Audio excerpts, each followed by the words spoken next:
Dear Salinas, I slept better than I have in ages. I could just see the cityscape under my eyelids, and they illuminate with ethereal pleasure greater than the blankets I reside in. I could see people wearing suits and dresses on a regular basis, besting my broken rags and messes. My tattered clothes that's blackened from wrath and smog, from sleeping on railings all night long, have matched the others I met along the trails that's battered right and wrong. The blighted tracks of smoke and furrows, old tales are fresh and well.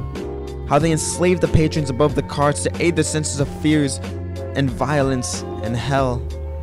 It will be over soon. I could just see the fancy dinner plates stacked high in my home, reflecting the comfort and safety of being able to walk out late. Not a crook or gang in sight to rob and steal, no brook to hang those scars to heal. I could just imagine sitting on a field of grass, resting without the imminent danger of a fiend, waiting to cock their guns and fire as if they want, despite us runners knowing it's completely wrong. Well, not today.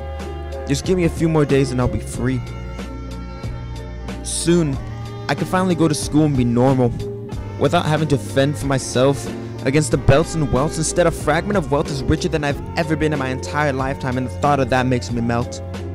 I could afford to be bored, or afford anything at all, and fairly I could dream of getting a job without ever being called Cherry. I wouldn't have to worry about sleeping in trains or the streets, and despite knowing I won't reside in royalty, I could safely keep my wings with me as I sleep amongst the bed and sheets. I could put away the cutlery without staying up to be some possible mincemeat that's in deep trouble for simply trying to go out to live free.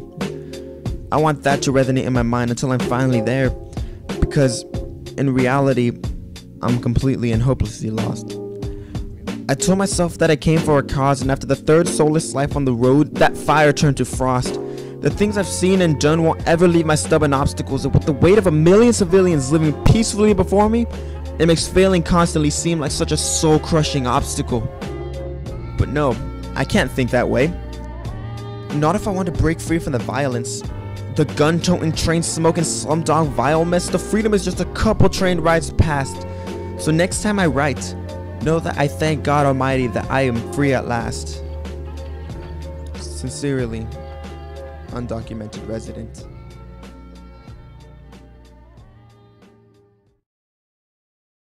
Don't believe me, just watch. Come on.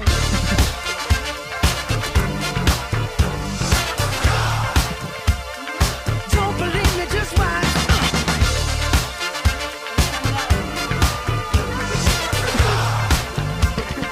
Don't believe me, just watch. Don't believe me, just watch.